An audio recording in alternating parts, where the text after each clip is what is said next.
This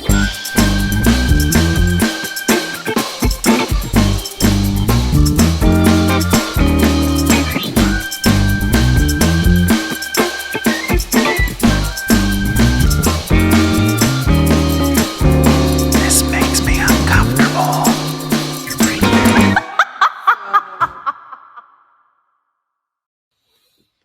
All right, welcome to the This Makes Me Uncomfortable podcast, where we discuss all things that make us uncomfortable. I'm your co-host, Allura.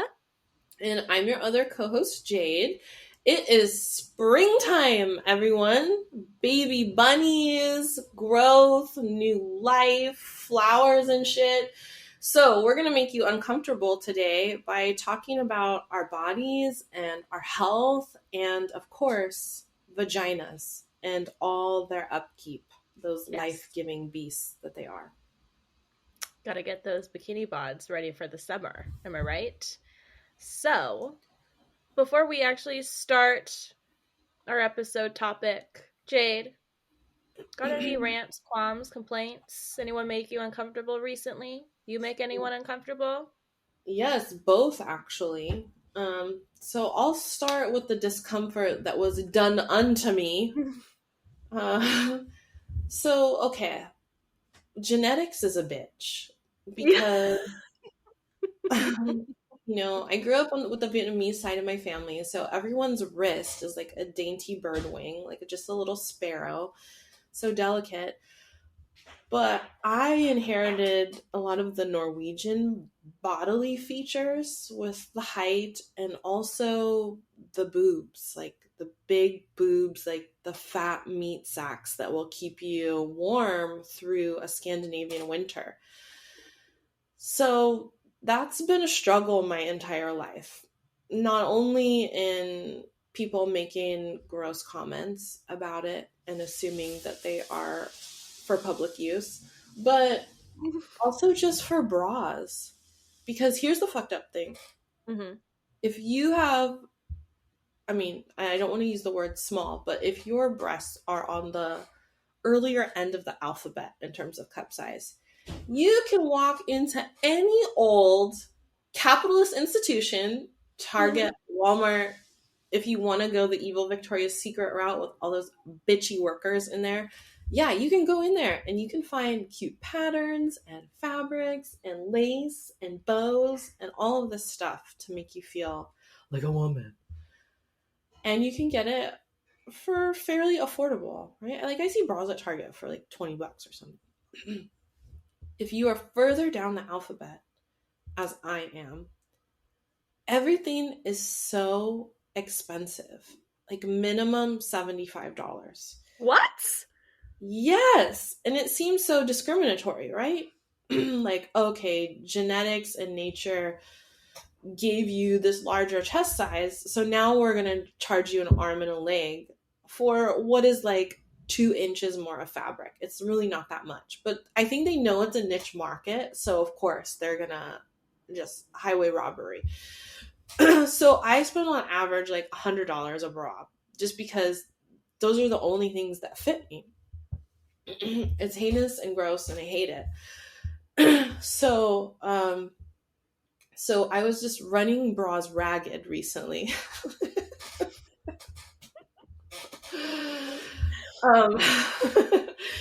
And so I was like, oh, I gotta order more, but in the past 2 months I've lost like 40 pounds. So the band size is different. So I was like, okay, well, I'm gonna order down a size in the band and the cup just to adjust to my weight.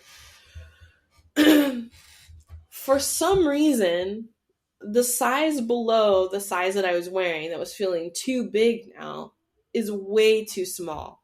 There's like spillage, the cup overrunneth with nature's bounty, the jiggly bounty. So now I'm out $200 and no bra size that fits because the size I was wearing feels too big, and then the size below it, directly below it, is way too small. Is this some trick by the big brassiere companies to just keep me buying stuff that will never really fit? Is this a metaphor for how I will never fit anywhere? Wow, okay. Like spiritually. So that makes me very uncomfortable physically and mentally. I just feel like I cannot be comfortable anywhere. What do I do, Laura? What do I do? That And sounds so terrible. I've actually taken the time and the discomfort and the humiliation of going to those places where they measure and fit you, and like someone is just grabbing your boobs and moving them Yes. around, and done all that to find my actual size. So if anybody's listening and I'm like, oh, you should do that. Yeah, I've done it. And it's not working. Because the I size wonder if must you not could build one. build one like out of Legos. No. Because if you're already spending like $100 each bra, Mm-hmm. it feels like it should be like a Build-A-Bear situation where you can, Yeah. you know, build Mm-hmm. the perfect one for you. Yeah, like a custom thing. Yeah. There's got to be an old lady in a basement somewhere with a sewing I think machine so. who's like ready to cut my breasts. Well, anyway, it's a bummer. I'm And sorry. you know, plastic surgery is so big in the Asian American community, especially. Like, I was just in Little Saigon yesterday, and everywhere you look, like every billboard is for plastic surgery because colonialism, racism. But then I look at people I know who have gotten boob jobs to get these bigger boobs, and I'm just like, man, I don't. It's not a good fucking sell for me. Like, No. it just there's like lots of trials and tribulations, you know. And I know that maybe it sounds ungrateful because a lot of people spend tens of thousands of dollars to get boobs this size, but Would you ever get your boobs reducted? I've thought about it, but I just can't fathom spending the money on that. Although here I am spending $200 on bras like every few months, so it probably equals out. It probably would help the back pain, the agonizing back pain that I experience on a daily basis. Like every Tuesday is paralysis. Now, have you made anyone uncomfortable lately? It's just my everyday existence. No, I don't Oh my think god, so. your pause just made me uncomfortable. Have you noticed? I mean, for fearful, avoidant people, I really feel like when there's a silence, I feel like I have to interject. So I'm definitely not fearful, avoidant when there's an awkward silence. I feel like I have to fill it up with something usually inappropriate. You're doing it again. I know. Okay, so this is actually one of my favorite things to do is I like when someone asks me a question, I'll just stare at them. Do you feel like it produces the results that you want? It does every single time. I do this to my best friend, and I just can see her get flustered and like just second guess her whole existence in this small amount of time I'm just staring at her and sitting in silence. And it's so fun for me. It's one of my favorite pastimes. If there's anything that I've learned from my abusers, it's that silence does wield power. So I can see that. It's also a great negotiation tactic, you know, like if you're on the phone and like you'd like, you know, say something, you just like wait, and like whoever speaks first loses, you know? It's like an unspoken thing. Yeah. Yeah, because when that person starts to scramble, you know that you inherently have the upper hand too. Oh, totally. So I always try and have the upper hand every time. I think you do. I think really our whole plane of existence is your giant palm just like holding us and, you know, shaking us around like dice. Okay, so I made someone uncomfortable this week.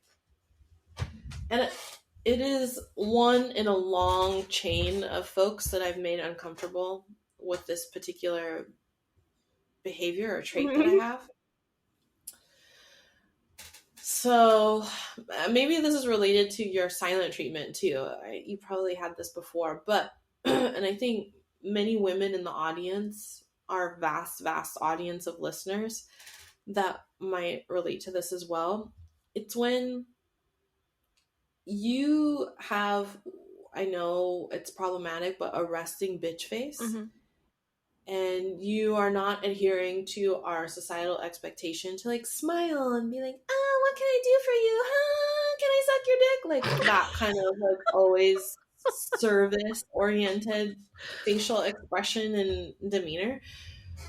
And so I think it's a survival skill. Like I walk around looking like I want to fucking fight you, that I don't have time for you, because I've learned over the years that has kept me pretty safe. Like talk about fearful avoidant. It keeps people at a distance.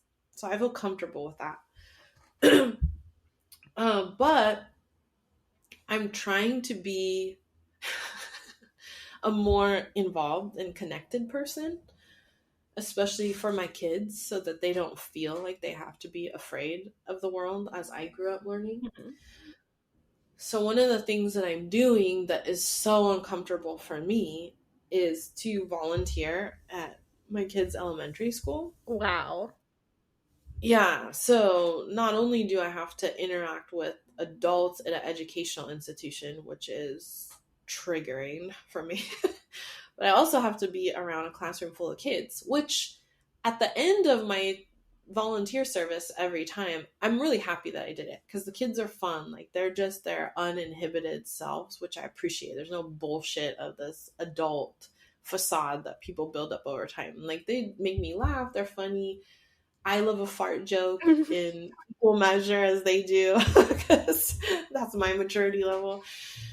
So it's really fun. But the RBF is still there. So I'm like holding this kid's hand and helping him deal with some problems. And I'm holding his hand and walking him to the lunch line because the rest of the class has already moved on. And I don't want him to feel left behind or left out because he was having his own individual issues. So I'm trying to like be really attuned to what his needs are. And so I'm in my head thinking about that, like, okay, if I was going through this when I was this young, like what would I have wanted someone to say? Because the things that I was asking him and like how I was trying to engage with him wasn't really working. So I was like, okay, how do I adapt to help him feel more comfortable and not feel ashamed of the problems he's having? So I'm like in my head overthinking it, trying to do different, break trauma cycles in this few minutes I have with this kid. And this other teacher comes up to me and she's looking at me, and this teacher has the most fucking annoying voice. She has one of those like almost like a falsetto voice, Mm-hmm. but it's there all the time, like, hey kids, hold it. It's like always up there. And I'm like, did you watch too many Disney movies or something growing up? Because you need like an anchor to reality. You need some bass, baby. I hate the sound of her voice and the way she talks to people. And she looks at me, I'm like, oh my God, she's going to say something to me and this is not going to go well. And I already have my RBF on because I'm like thinking about this kid and all these issues.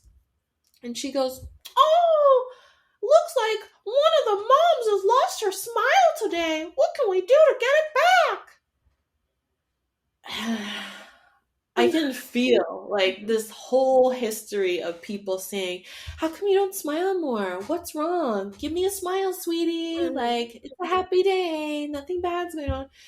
And I've always hated that because you don't know what's fucking going on in my life or my mind. Like, how presumptuous is it for you to just tell me, smile more? Why? Because my face made you uncomfortable. So now I have to bend my whole body, literally, to make you feel more comfortable. That's pretty fucked up and selfish. Like, especially for a teacher. Mm-hmm. Like, is that what you're talking to your students like? Like, the kid's having a bad day and crying about something, and you're like, oh, let's give us a smile. It just seemed, I mean, I was ready to fight. Like, I was ready to fucking cut a bitch down in the middle of the schoolyard because she told me, like, smile more.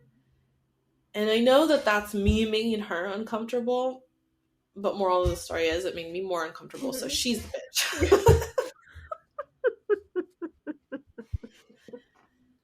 So, lesson to our listeners, before you tell someone to smile more or change their face or their behavior, think about what could that person be going through? How can you approach it differently?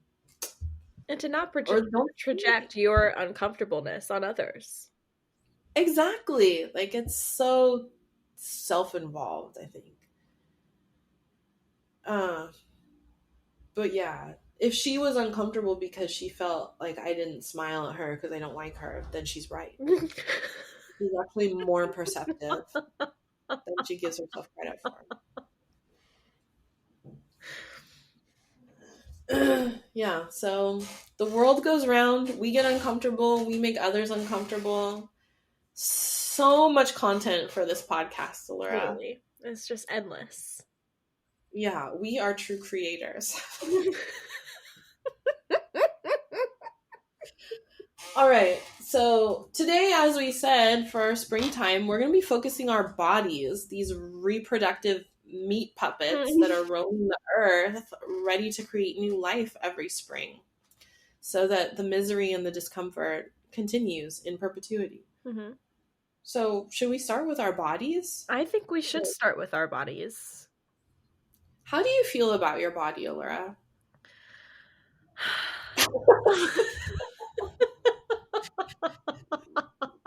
Settle in, everyone. This is going to be a 4-hour episode. Well, I think as women, we're constantly being criticized and, like, you know, idealized, especially with social media now and all the plastic surgery and getting that normalized. Mm-hmm. And all the comparison. And so I just, long story short, I just don't feel very good about it. And I was actually listening to this other podcast called Mean Girl Pod, and they had like this whole, it's like two like beautiful, stunning like girls that are hosting it, and then their like producer who is also stunningly gorgeous. And so they were all just like saying the same things, just like, but for their own specific reasons, but it was all like, we hate how we look, but they're stunning, you know? And the producer was just like, actually, like, I don't think like that anymore. And she was essentially saying like she got injured, and so she like lost like 10-15 pounds as like she was like healing, because like she couldn't like necessarily eat how she normally would, like she wasn't like exercising, but she was still like losing a lot of weight. And she always said like when her body was healthy, like her goal was always to lose like 10-15 pounds, but she did. And so like when she was looking in the mirror, she realized like, I'm at the weight I always said I wanted to be at, and I feel the same way. Like I still feel bad about how I look. So she was like, that was like a light switch went off, and she was like, I'm not going to think like that anymore, because it's not productive and it's not true. You know, Yeah. it's like outside voices. And so I was listening to that on my drive to work one day, and I was just like, I'm going to be more conscious about the way I talk to myself. But it hasn't really been working. So, yeah, it's like really a mental state and how you talk to yourself about being okay with where you are. Because, I mean, the way that, because it's also subjective, and the way that we're socialized, no matter where you are, there's always going to be a problem with it, whether it's weight or the shape of your face or, whatever. That particular story is kind of scary because she lost the 10-15 pounds because she was sick and like recovering. So if she's gonna get positive feedback for being at a lower body weight because of illness, like what message does that send to girls? Like, you can achieve this societal expectation like through illness. Have you ever struggled with eating disorders? Because I know you and I love food. We love food. Has that been a problem for you? I don't think I have necessarily a problem with it. I do eat when I'm bored or stressed or sad or any of that. Mm-hmm. But I think it's healthy. Yeah. Let's just say that it is. Well, like, because you said earlier, usually when it's a normal weather for us, at least over 72, you exercise and Mhm. things, so you have that balance. But I'm definitely an emotional eater too, and I think that's understandable. Yeah, I will say, like, food is like the one pure like joy and happiness I experience. Yeah, it is, and it's a way to like bond with people too, Yeah. and socialize. So So there's a lot of healthy things that go along with food. I think so. So I also struggled with the weight issue, especially when I was in my teenage years. And I do think there was a period where I could say that I had probably an eating disorder, to the point where, because I really struggled with OCD. Oh, there's this dog walking by. I love it. It's so cute. Um, I was super OCD, and to the point where I would like everything that I said, and at this time in my life I wasn't saying much, but everything that I said, I would move my fingers as if I was typing out the words I was saying, and it felt really uncomfortable if I couldn't type it out. And then I would do things like step over the seams in the sidewalk and count those as well. So there's like a lot of obsessive compulsive tendencies at this time in my life. And one of the things that I started doing was counting calories and then trying to go lower and lower every day, to the point where I was down to like 250 calories a day. And the calories that I was consuming, it was not healthy. It was like a starburst, or something like that. And it got to the point where I was getting really faint and dizzy, like a Victorian housewife. Like I just had like dizzy spells and the vapors all the time. And one time I passed out and I hit my head on the tile floor, and my sister was little, like 3 or 4 at the time, and I came to from the blackout with her looking over me, and she was wearing like a little Teletubbies costume. So cute. And she looked so worried on her little toddler face, and I was like, oh man, I can't do this anymore. Like I can't pass out and have her find me and do that to her, make her feel that I'm not capable of taking care of her or taking care of myself. So that kind of ended that. But I could see how that's a slippery slope, and like you said on that podcast, like wherever you get to, it's never enough if you can't coach your mind into a healthy spot. So it was very scary to have that body dysmorphia and look in the mirror and feel like every time you look into it, it's disgusting, and you need to do drastic things to get it to a place that someone will approve of. And I mean, that's just like body weight. I mean, forget about all the face shit that I've gone through. Don't get me started on my face and how I feel about that. I have a question. How did your thoughts or attitudes change or not change when you were pregnant and like afterwards? Oh, that's a good question. In my first pregnancy, I felt awesome. Like I felt really strong and healthy physically, and I was so happy to be pregnant because I'm a relatively older mom, and I was very concerned about having problems conceiving or having miscarriages. And so once the pregnancy was there to stay, I was just super pumped and grateful. And so I didn't have those issues that a lot of women talk about of like, oh, I'm getting so fat and I can't fit in anything and I feel so insecure. I really didn't feel that way. And even I had really bad not morning sickness, like all day sickness for the first 4 months of that pregnancy. So I was barfing all the time. So this was the year before I met you, Laura, but I would go to class and I would teach and then immediately barf after. Oh my. And I'd barf before the next class. It was just really, really nasty. But even with all that, those troubles, like I felt good. After that first pregnancy, I think I mentioned this before on an earlier episode, I had really bad postpartum depression. And because of that, I was not eating or taking care of myself. And my body literally like wasted away. I think I lost, after I had her, I think I lost 50 or 60 pounds. Oh my goodness.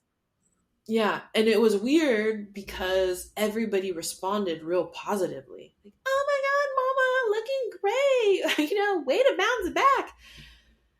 And I was like, oh, it's because I'm dying inside. Like, because my soul is no longer weighing me down, it's gone. So that was hard because I got these mixed messages of, oh, physically you look like what we've always wanted you to look like, but inside I was just really, really struggling. My second pregnancy was a little bit different because I was starting out at a much lower weight. And with the second pregnancy with my first pregnancy, all I craved was fruit. And that is definitely true for my daughter today. Like, all she wants to eat is fruit all the time. So they're definitely who they were in the womb. Second child, fucking nachos, pizza, ice cream sundaes, throw down. We are a stoner when it comes to food, just like all the junk food. So because I was starting at a lower weight, I mentally gave myself more license to be like, well, you're pregnant. This is probably going to be your last pregnancy because you're getting old. Your ovaries are dying. So like, just go with it. Like, indulge every craving. And so I did. We made many Del runs. Let me tell you, those, the queso blanco at Del Taco. I know that's not like real queso blanco, but that was what she wanted all the time. So I indulged. So I put on more weight during that pregnancy. And I didn't feel bad about it until I had a really bad fall when I was 6 months pregnant, I think 6 or 7 months pregnant. And luckily the baby was okay, but I fucked up my ankle and it like bruised my whole leg all the way up to my knee. And so I had to be off my leg for a few weeks, I think. Because when you're pregnant, your bones and your joints soften to prepare to push a fucking human being out of your vagina. So it wasn't like I just sprained my ankle. Like, it messed up my knee and my hip, and like the whole right side of my body pretty much fell out of place. So I couldn't exercise the way that I had before in the pregnancy. So I put on more weight because of that. And then after having that second baby, we were thrown into pandemic. And I was so anxious. I mean, the pandemic was when my husband always says that I get eerily calm in times of crisis. And I think that that's because my whole life feels like a time of crisis. So I was pretty calm about the pandemic itself. But then when George Floyd's murder happened, I think that really caused my anxiety to spiral. And I was like in riot mode, like ready to like literally fight for our lives and worried about the future and what kind of world my daughters were going into, and just like watching continued suffering. Anyway, this is not a podcast about racism or police murder, but it's I think that was really the impetus where I was like, I'm gonna start self-medicating because I can't handle these feelings of grief and anger and rage about the racial dynamic of this country. So during the pandemic, I really like doubled down on the weed gummies and drinking and eating too. Because I was like, fuck, well, the world's ending, so I'm going to take this handful of gummies and make a smorgasbord of the tastiest snacks you have ever seen. I can make a killer nacho plate, Laura. I'm just saying. So I think that was hard to gain that much weight. over that time. But you know, that wasn't necessarily because of the pregnancy. And I know this is a heinously long answer, but hopefully by sharing it, we help people feel a little less alone with that.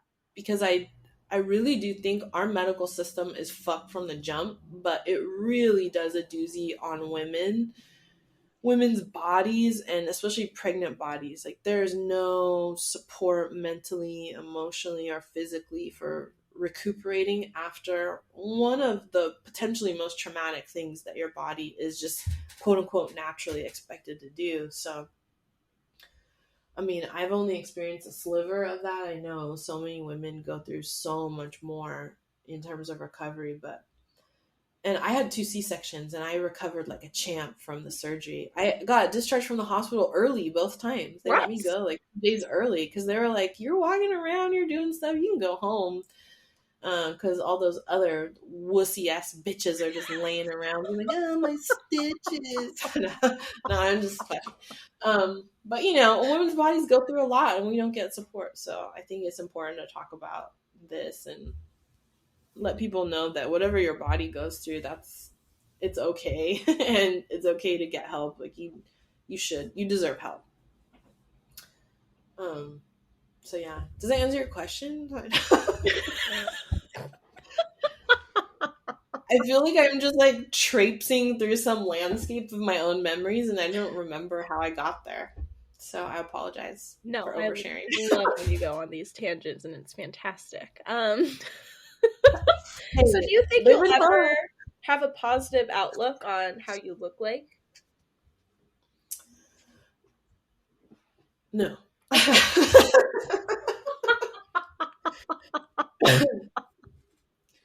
Well, here's the thing. Like, okay, so I countered your question with another question. How do you feel about this body positivity movement? So when you're looking on Instagram and it's like, oh, you know, love your body for what it is, or even when you look at artists, like I love Lizzo's music, but when she talks about, you know, being more open and accepting of full-figured women, or, you know, I think we're seeing more advertisements now with different skin tones and facial shapes and everything like that. Do you feel like that's helping you? Like, do you feel like body positivity culture can be the change that we need?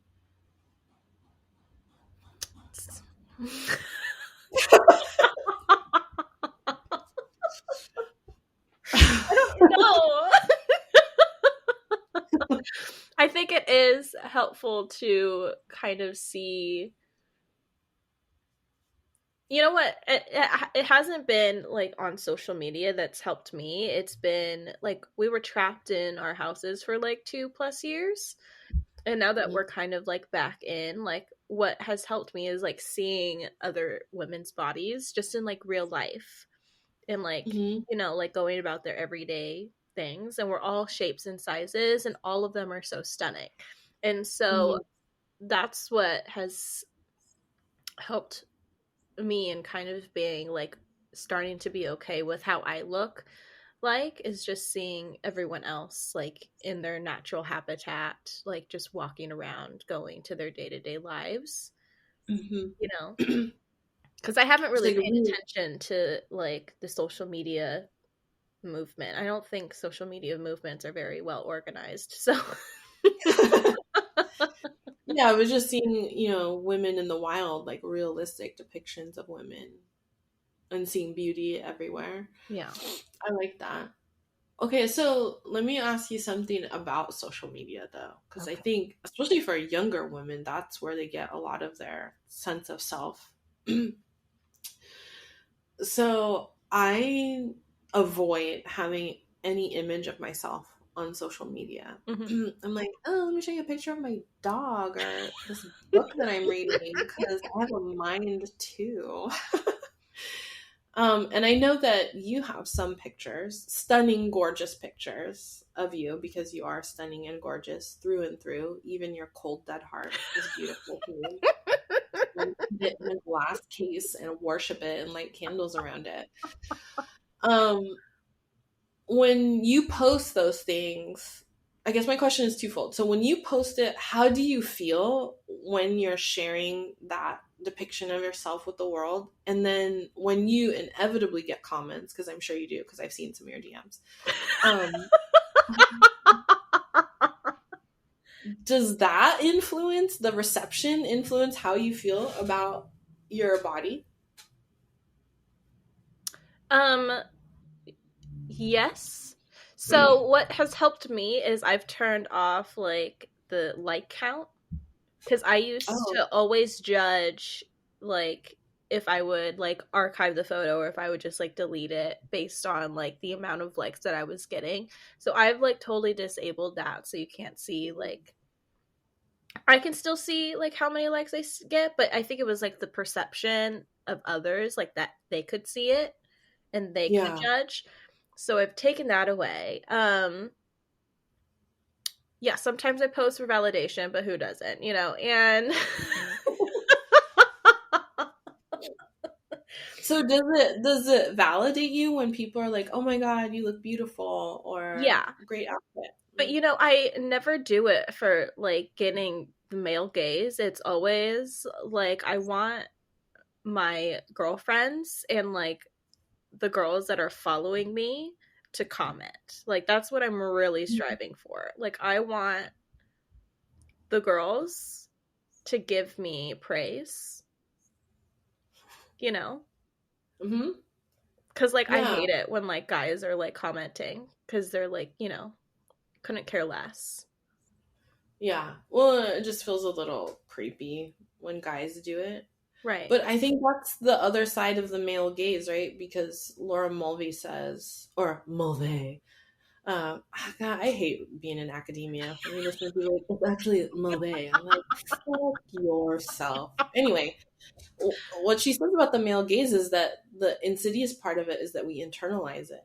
So it's like we adorn ourselves mostly for other women Mm-hmm. now, like to get that validation. I was talking about this with my husband the other day because I have never been to a nail salon, never had a manicure, pedicure, anything like that. I think it feels a little weird to me as a Vietnamese person because it's a Vietnamese dominated industry, at least Mm-hmm. here. So I always feel weird paying other Vietnamese women to wait on me, and then they think I'm not Vietnamese, so they're talking shit about me in Vietnamese, and I have to be like, "Oh, chị ơi, đừng có nói xấu người ta nhé," you know. So that this is an awkward situation that I'm trying to avoid. Although I'm okay with patronizing other Vietnamese businesses like bakeries and restaurants. Mm-hmm. But anyway, I'm a contradiction. Just It's fuck fine. yourself if you're Yeah. criticizing me. Yeah. So I've never had that, and then I was talking to my husband, and I was like, "Who are the nails for?" Because I was like, "Do you care what my nails look like? Do you want me to have longer painted nails so I can, I don't know, like scratch your back in the throes of ecstasy?" Like what? Like who's it for? And he's like, I couldn't care less. Like I think it's for other women, right? Mm-hmm. Because you compare the design and the style. So that's like money and time that we put into impressing our own gender of our worth. When you go get your nails done, because you always have like really artistically done nails, how does it make you feel to have that? And do you get a lot of comments from other women So about I it? actually paint my nails myself. I've only had like my nails actually done for the past like month or two because I went on Mm-hmm. vacation and then I had my cousin's wedding, so I was like, oh, I gotta Mm. do the nails, gotta do everything. Um, but I actually prefer having my natural ones and just painting them nude because I'm a practical kind of gal. Mm-hmm. She does a lot of things with her nails. She can't have them too long. Yeah, you're a working woman. She's working. Profesh. Very profesh. But it is interesting how we tend to like doll ourselves up and like do all the things for the approval of our gender. Yeah, I guess I've always felt a little on the outs with women as well. I tended growing up to have more male friends. Like I had really tight friends in high school. Like there was the three of us that always hung out together and we were all women. But besides that, you know, I always had a lot of male friends, and that's been true through my adulthood as well. Probably because women have traumatized me so deeply that I'm afraid. And I always, when I'm around women, I always feel super masculinized. I always feel like I'm the dude who can like reach stuff off the top shelf for them and give them the bear hug. You know, like I kind of default to a more masculinized position, I guess. So maybe that's why I haven't. Maybe I feel that way because I'm insecure about the dolling myself up, because I feel like no matter how much makeup I put on, or if I did my nails, or the clothes that I would wear, or the bras that I could get that would fit, it would not do anything to get women to like me because I hate myself internally.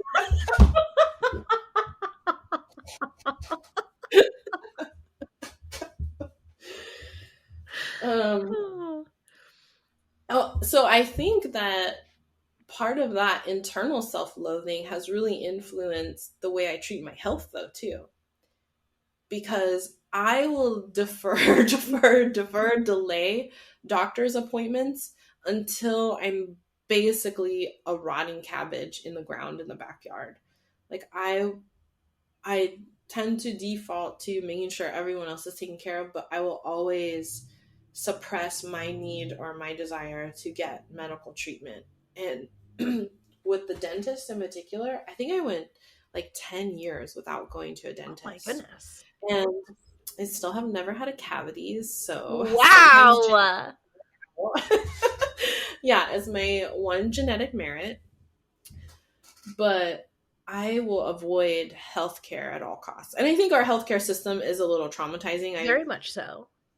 Yeah, I've been treated very badly for a series of reasons. But how do you feel about going to the doctor? Is that something that you do regularly, or are you fearful, avoidant in the medical system like I am as well? Very much so. I get so much anxiety. I hate going there because they don't know what they're talking about most of the time.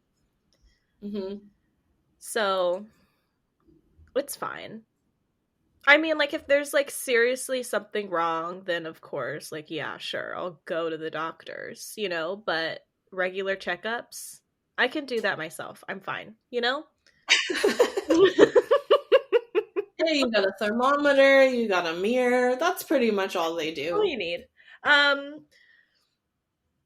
Yeah. Yeah. I mean, I've seen a lot of incompetence with doctors. Very much so. And that's not a dig on their profession. Like, what a great and can be a very selfless profession. Mm-hmm. But, you know, what doctors can pass medical school with a B-, right? Right.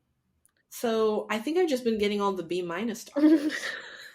They'll like misdiagnose and forget shit. Like the last doctor I went to like forgot this huge thing and was like, oh, by the way, I totally forgot to tell you 3 months ago that this was going on in your body.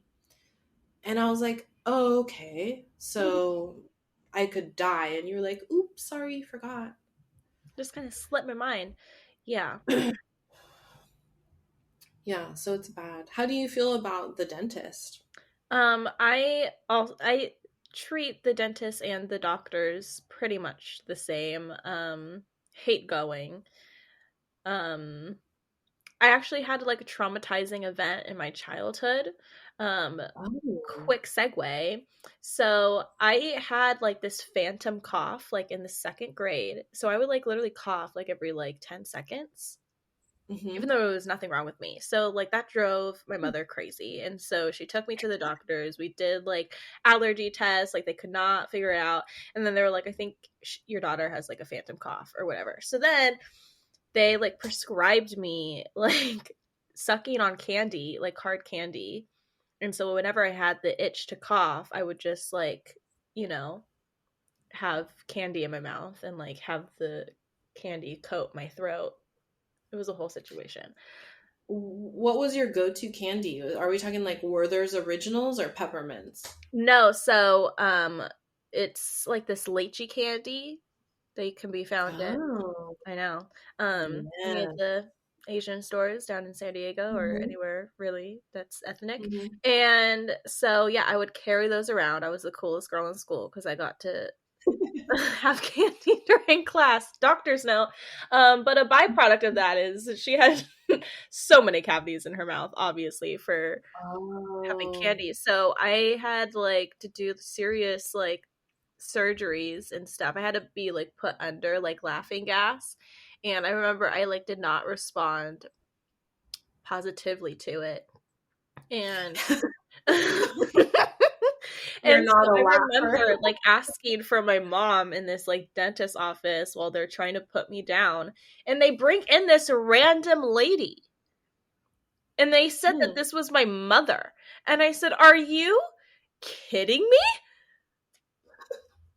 So yeah, I cried obviously because it was traumatizing, and I was like, "Where's my actual birth giver?" Because that's not her. At least get someone with the same frame, you know? Where was your mom? She was in the waiting room. That's weird. That is very traumatizing. Very traumatizing. So, yeah. I don't like going to Um, dentists. so very important question. Do you have fake teeth? I don't. But you have a lot of fillings. Yes. Have you ever had a root canal? I don't think I have. I feel like I would remember that. I don't think I have. I do have to get my wisdom teeth taken out, Oh but no. I feel like I'm just gonna wait until they're truly painful and can't be avoided any longer. So I think I have a few years. Yeah, I got mine out about 5 years ago because they were causing really bad headaches. And they hadn't even fully come in yet. They were just crowding my jaw and pushing all my teeth together. So I got them out right before I got pregnant because I just didn't want to deal with medication and stuff with the baby. And oh my gosh, I went into this oral surgeon's office, and the guy looked just like David Hasselhoff, from Baywatch, Mm-hmm. but he was like yoked out. Like he was probably in his 50s or 60s, but he was totally roided out. Like just looked like he had been affected by nuclear waste, like one of those kinds of buff guys. And it was so gross. And I just kept staring at the veins popping out of his arms, and I was like, I can't believe you're a medical professional. Like you look like you're about to die because of the serious roid situation going on. So anyway, he starts gassing me up or whatever, and I guess him and his nurses were laughing because I was singing songs about like drinking martinis or something, and I don't drink really, so it was just kind of odd. But I guess I responded well to the gas, and but I got the what do they call it, the dry socket issue, where it wasn't healing right, and man, that hurt really bad. So I think after you get yours done, I think they say suck on like tea bags or put them in sockets to keep them hydrated or whatever. But that dry socket shit was awful. And then I had to go back in, and they packed some kind of antiseptic into the holes. It was a bummer. But yeah, but now that I'm going to the dentist again after like 10 years away, I know I said earlier that I won't patronize like Vietnamese owned nail salons, but when I look for a dentist, I always look for a Vietnamese name because I'm like, oh, I gotta support my people. And they're usually really mean to me. But now that the younger generation is in these professional positions, I have a guy. He is technically a grown man. Technically? But, I mean, he's got to be in his 20s. Okay.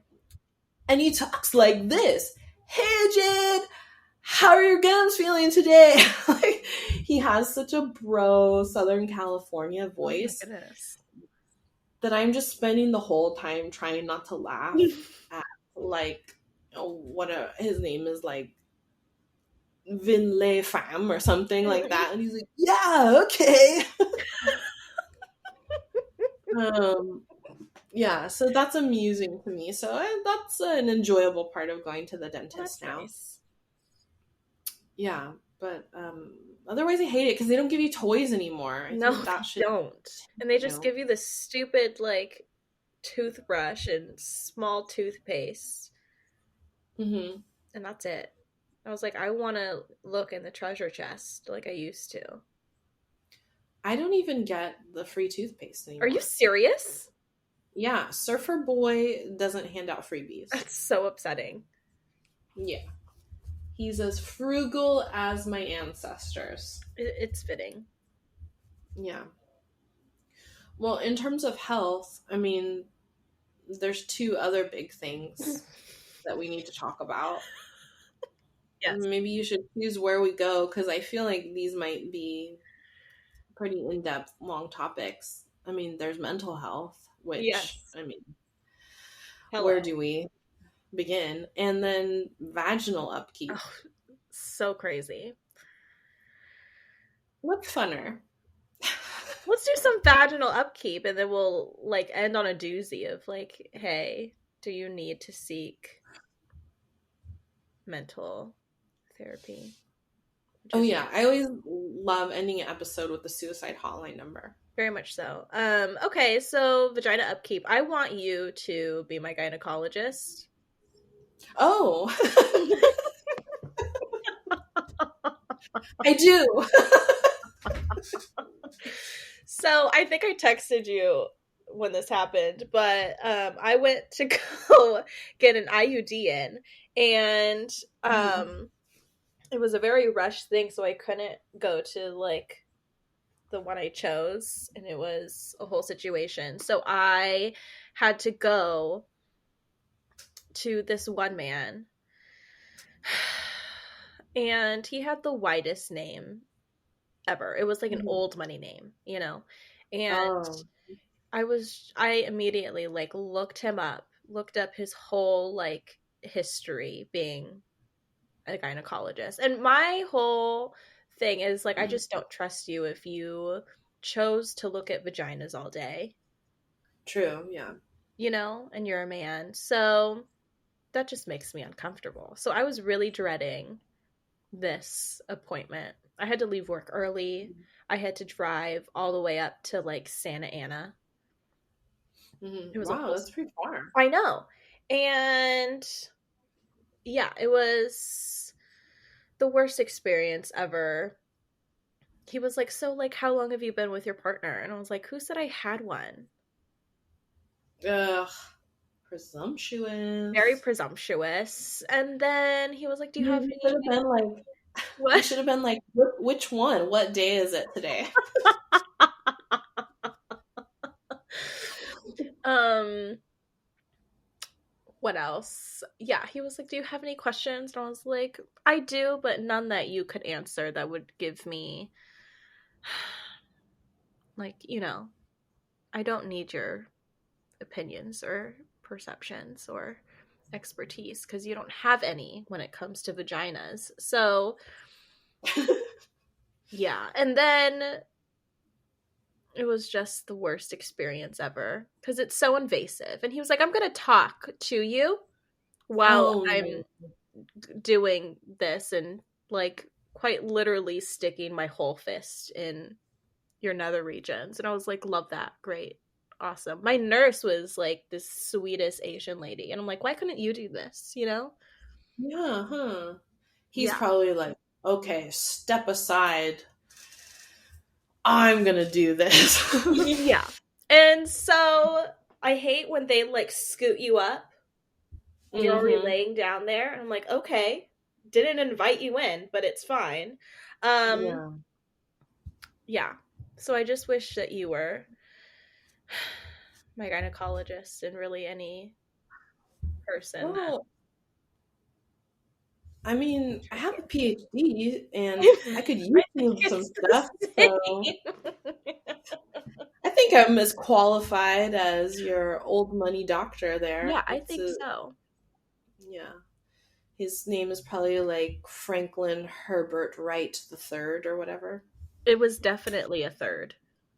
Yeah. The white men with three names are always a little bit scary. Very History much has so. told us to And he just distrust. like brushed my like knee, and I was just like, oh, Oh, assault. very much so. I would like to talk to your HR specialist. Thank you very much. Yeah. See, well, is it the well, okay. People come to our podcast for education. What is, for those who might not know, what's an IUD? And my question Mhm. is it very painful or uncomfortable to have that implanted? Okay, so an IUD is a form of birth control. The one that I got lasts up to like 3 to 5 years. It is hormonal, um, but they literally it's like a T-shaped thing, and they stick it up your vagina and into your uterus. That part's very painful. I suggest taking ibuprofen beforehand, but you're still going to Mm, feel everything. And then you're going to have severe cramps afterwards for about 2 days.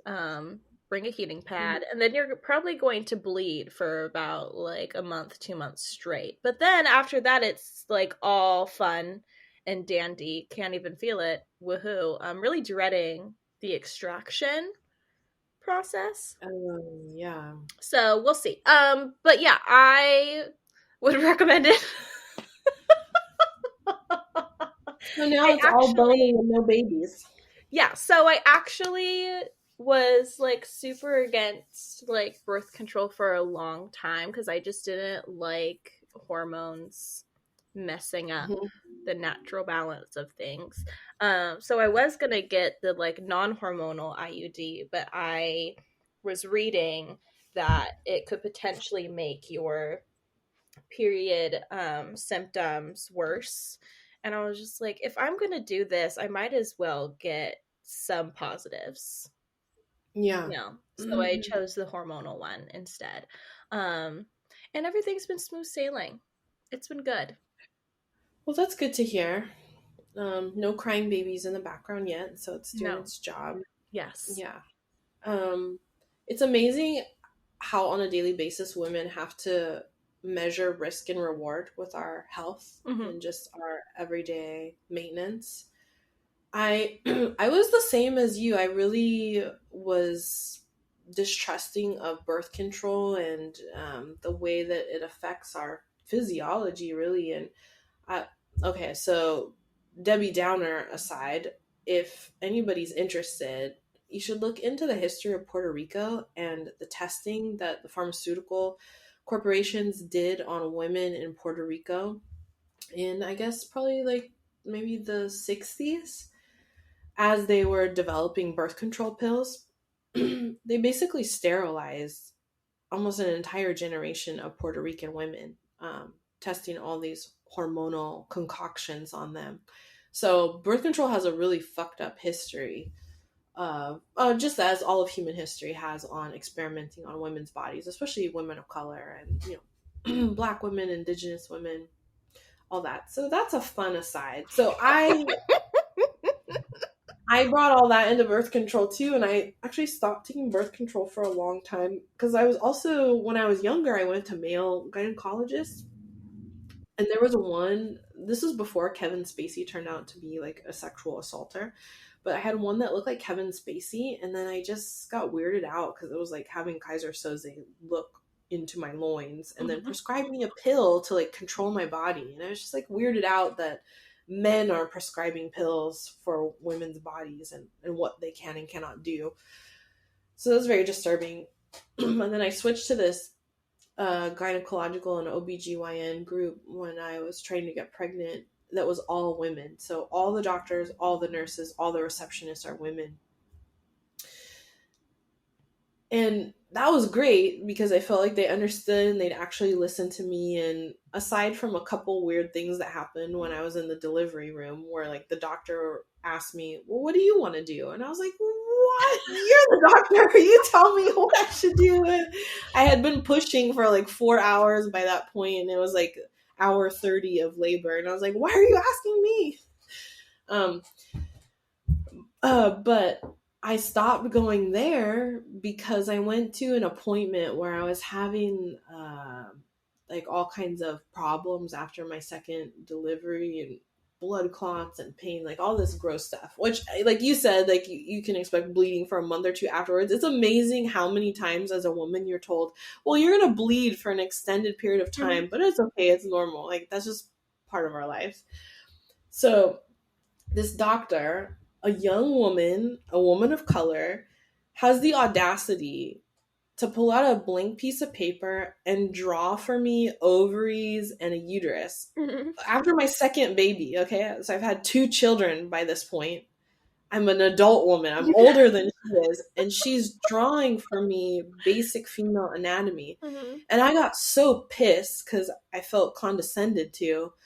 But then I also got pissed at a deeper level because I'm like, this bitch has to do this for women because women are never taught about our bodies and like what parts are in there and how they work. So she's probably used to drawing a cartoon fucking uterus to teach women, like, this is why you bleed, and this is why you're having pain, and this is where you get cancer. And so it just made me mad about the world. So yeah, it saddens me that women are socialized to be ignorant of their own bodies.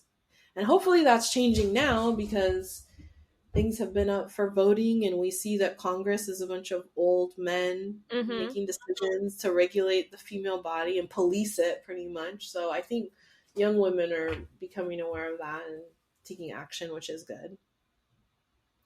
Have you ever had a UTI? No. Really? I know. Oh, so you sleep with clean people then. How quaint and square of you, Allura. Okay, I'm so boring. I wish I had a yes answer for you. I know, no dirty alleyway sex. Come on, what kind of podcast is this? Okay, so I have a great tip for all the listeners out there, and I think this is a women's rights issue. Yes. Okay, so I started getting UTIs when I was in my early 20s, and I think it was because I was holding my pee, especially after sex. You can't do that. I know, because movies teach you, like, oh, you're supposed to lay there. And, absolutely like, not. Get off me, I gotta go pee. Exactly. You should always pee after sex. But I was a pee holder to begin with, just because of fear of public places.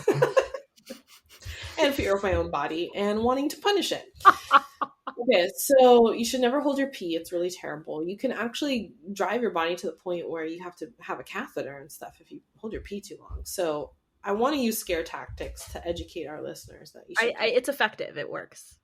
Yeah, thank you. So when I had a couple UTIs, they're so painful and it affects your urination for weeks after even your antibiotics have gone out. And I didn't want to take antibiotics because I especially grew up in a culture that was like very anti-Western medicine because it pretty much destroys your body. Oh my God, did you hear about the Matthew Perry thing where he's like was taking 55 Vicodin a day? Yes. Oh shit, like poor guy. And his like mouth is all caved in. It was crazy. Addiction is a bitch.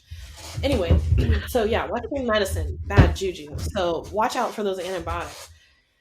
So I met this wonderful friend in my PhD program. She's like, oh yeah, I was getting UTIs too, but I found this natural way that you will never get a UTI again. And I was what like, is it? What is this magical herb? It's called D-mannose. So D-mannose. You can find it at your local white people's grocery store, like a Sprouts or a Whole Foods, you know, where white people have dreadlocks. I'm looking it up right now. Yeah, you can also order it online if you hate white people with dreadlocks. But D-mannose is basically a combination of herbs and like cranberry extract and things like that. Because, I mean, you can drink sugar-free cranberry juice, but you have to chug like 2 gallons of it for it to have any effect. So this is all concentrated, so you get the maximum effect in this little tiny pill. So if you take that, especially if you're sexually active on a regular basis, or like pop some after you have sex with those dirty, dirty boys, you will never get a UTI again. So don't let it go, ladies, until the point you have to take antibiotics. Just take your D-mannose, and that is Mother Nature taking care of all of her female sisters. Love that. D-Manos should sponsor us. You know, I've asked gynecologists, like, oh, what about D-mannose? And they're like, what? They don't know. They don't know. Because They they're want not us taught to fail. holistically. They want us to come back. They work for a big pharmacy. They do. So, yeah, use your natural ways when you can. These are the ways of our people, of our ancestors that we've been colonized out of. So, yeah, I have to make everything a racial thing. Little kink I have. Yeah. That's what I do with Pillow Talk. I'm like, ooh, honey, you want to talk about colorism? It's big time kink. Yeah. So I want everyone to understand that having a vagina is a lot of work. It is a lot of work. And it should be everyone's priority to help us take care of our vaginas. Well, that's it.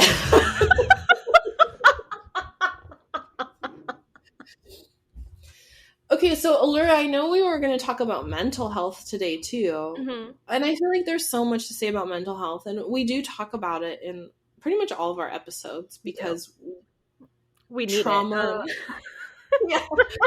Trauma informs every decision that we make. But maybe we can play like a quick game here at the end. Oh, a game? Yeah. Okay. So, you know, the whole thing of like, you know you're Asian if, and you know, fill in the blank. So let's do, you know you're depressed if. That'll be fun, right? And then we can use things from our own depression and anxiety. Can I tell you a funny story real quick before we start this game? Of course, always. I'm an avid napper. I can sleep anywhere, okay? And so this one time I was like, fell asleep on the living room couch. I'll never do this again. And then I like wake up and my mother is like sitting and she's like, I can see her face just on top of mine. And she looks really worried. And I was just like, what is happening? What is it? And she was like, are you like mentally depressed?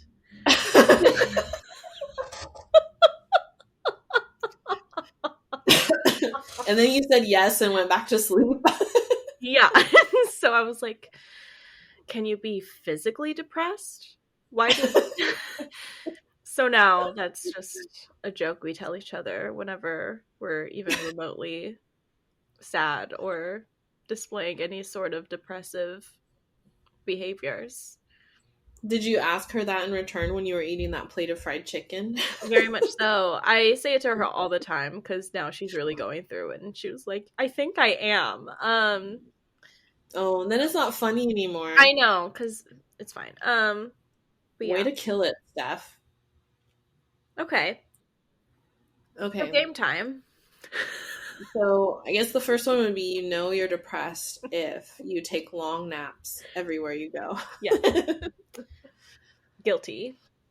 I realized something the other day that I realized that I've been depressed since I was a kid.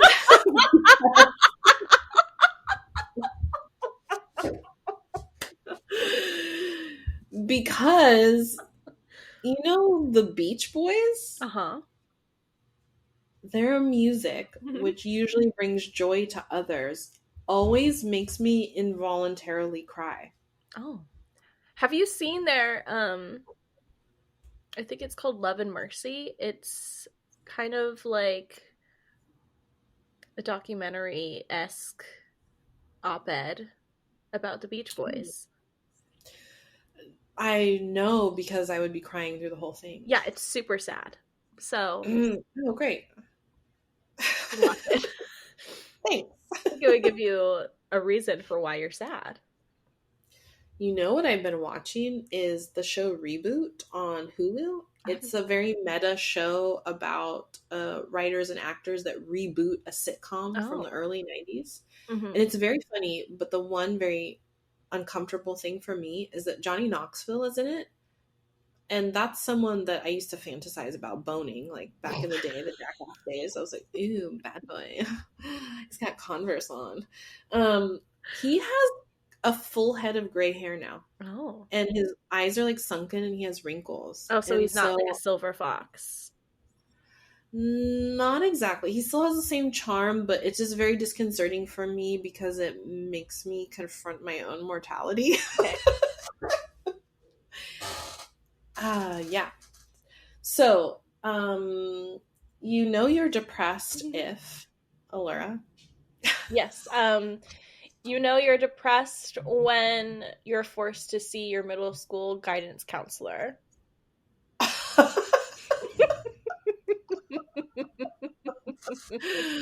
Oh yes, that was a really watershed moment for me as well.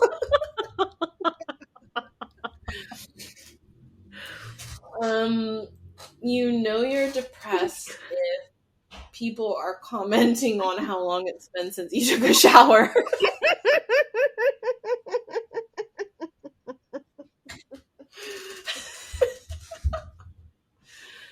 One time my uncle was like, "Oh, what's that on your neck?" And it was dirt. Because I hated myself so much that I didn't shower for a long, long time. Why is it dirt?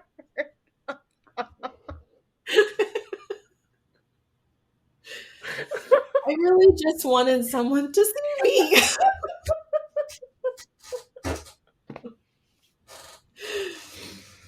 Oh, you're crying.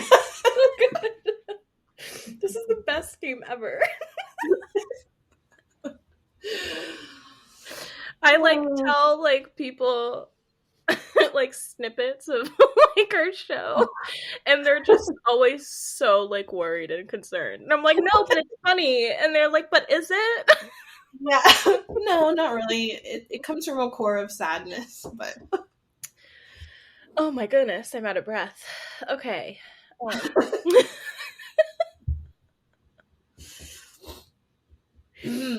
Okay, one more each?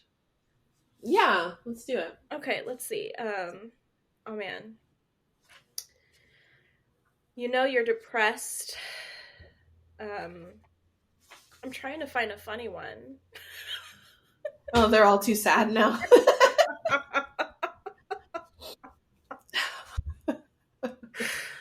Oh my goodness.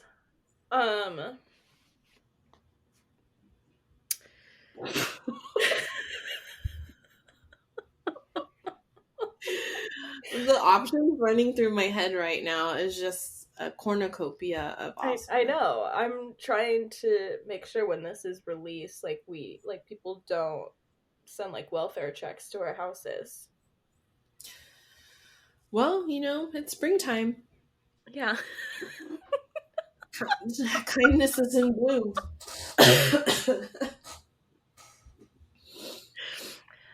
You know you're depressed when you make curated playlists just for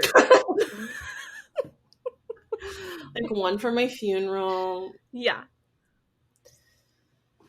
Oh my god. Speaking of funerals, I feel like when I'm my most depressed, I really have this desire to not to die, but to just disappear. Mm-hmm. Just to blink myself out of existence, like I was never born. And then I just want to float above and watch how the people I love function so much better without me. Yes, The Lovely Bones. That was one of my favorite books growing up. Yeah, but see, then I don't want to have died like that girl because I don't want anyone to remember me because that would be a blight upon their memory. You just want to see your loved ones just function without you and doing just fine. Yeah. Are you ever driving and just think, what if I just veer and run myself off this cliff? Oh, Allura, we're going to get some phone calls after this episode. Went too far? Yeah, you may see flashing lights outside of your home after this airs.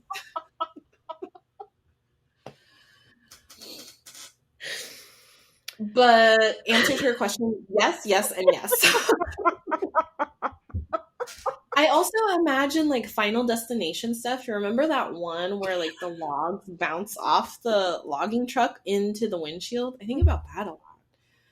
Wow, this got dark. You know you're depressed if if your stained, ill-fitting clothes feel like an unbearable weight.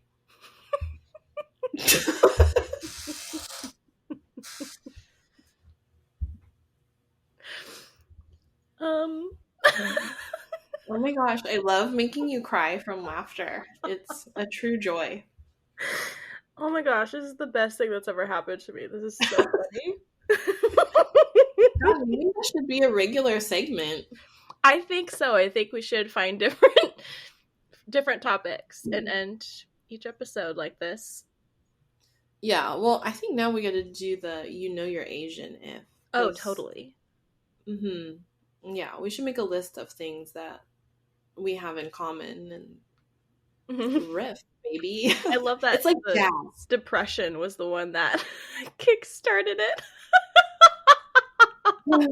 Well, because honestly, I was like, oh man, if we're gonna, in preparing for this episode, we're like, oh, well, we have to approach mental health as well because when you're depressed, you can't appreciate the springtime. Like it just feels like an assault on the senses. You feel offended by hope and life. Very and much birth so. and all that.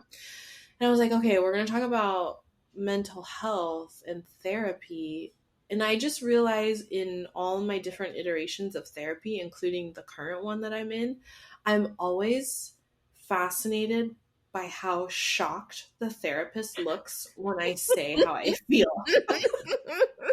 They're like a medical professional who sees depressed people all the time, and then I'll say something and they're like, oh my God. But does that like make you feel good? Kind of. Like you've shocked them. A medical professional in your I try, Yeah, I try to bring newness everywhere I go. Right. Try to make impressions. Yeah. Well, talking about validation earlier, that's truly validating. Like when you can shock a mental health professional, you're like, ooh, yeah, I really am mentally ill. It wasn't all in my head. Or maybe it is, and that's the problem. Winning! So maybe I'll just keep a running list of the things that I tell my therapist that makes her beautiful face go, oh, God. Yes. Yeah. Okay. This will be a fun game. See, out of our morbid depression comes new creative things. Yeah. Should we just end this here abruptly? Yeah. Fucking go pick some flowers. Enjoy the sunshine. Happy spring, everyone. Well, I hope you enjoyed our talk. You're depressed if you listen to this podcast. Please, we are fine. Do not be concerned. Follow us on our Instagrams. More social medias coming soon. And until next time, make good choices.